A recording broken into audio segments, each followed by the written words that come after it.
NE.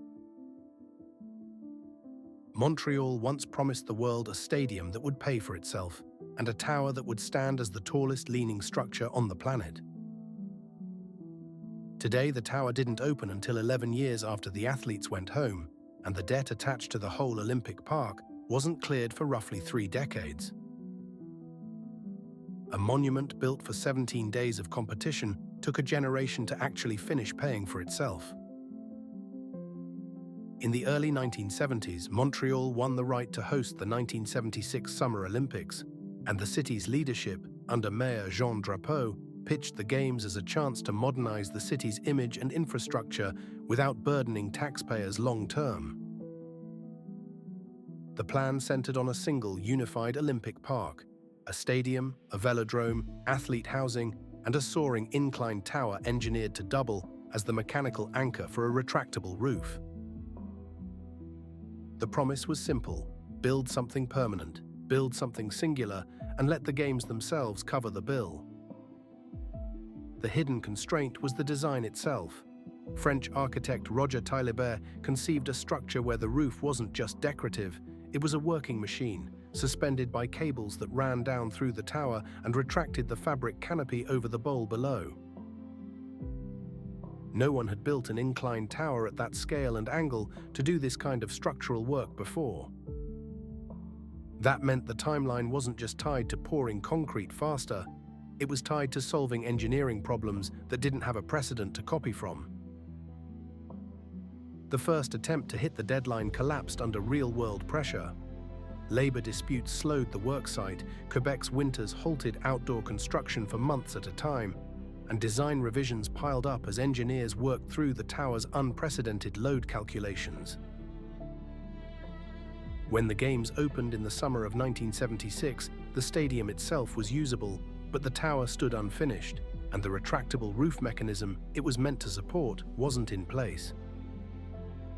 Athletes competed under a stadium that was functionally complete but symbolically incomplete, missing the very feature that was supposed to define it. The turning point came after the Olympic flame went out and the world's attention moved elsewhere. Construction on the tower stalled for years, caught in political disputes over who would pay for a structure that had already run far past its original budget.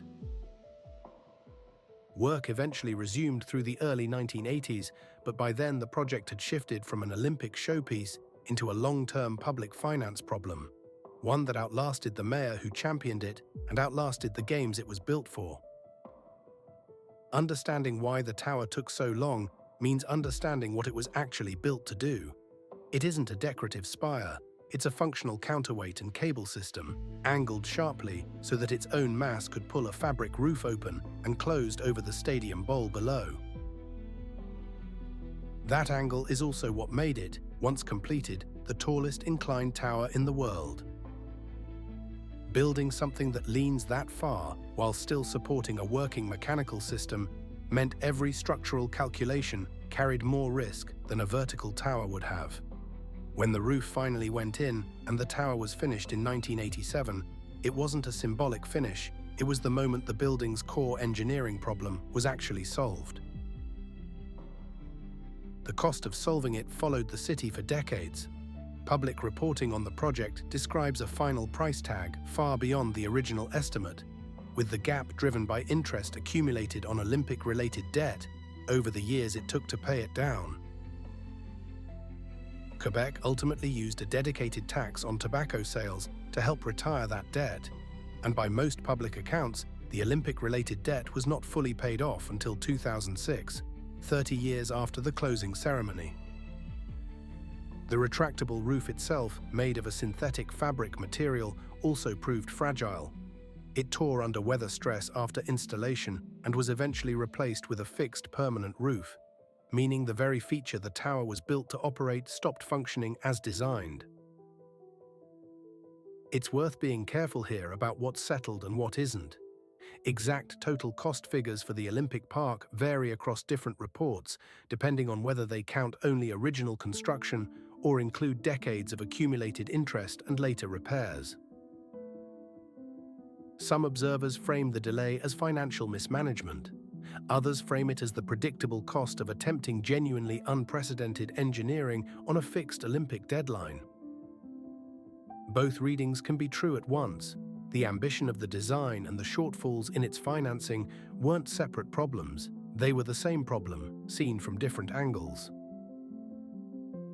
Today, the stadium and tower still stand, and the tower now operates as a public observation deck, reached by a cable funicular, drawing visitors who want the view rather than the games. The stadium's primary professional tenant, Major League Baseball's Montreal Expos, left the building in 2004, and the venue has since relied on occasional events rather than a permanent everyday role, part of an ongoing public conversation in Montreal about what a structure this large and this expensive should be used for next. The fixed roof installed after the original one failed has itself become a subject of repair and replacement discussion in more recent years, meaning the building's maintenance story didn't end when the debt did. The lesson isn't that Montreal's games failed, and it isn't that one bad decision sank a city. It's that a structure built to solve an unsolved engineering problem on a fixed international deadline without a clear plan for who pays the difference when timelines slip will keep sending the bill forward long after the event that justified building it is over. Montreal got its tower. It just took 11 years past the finish line to get it, and 30 to finish paying for it. That gap between the ribbon cutting and the actual bill coming due is exactly where the next city on this kind of project should be paying attention. Visual reconstructions are illustrative. Facts and interpretations are based on the sources listed in the description.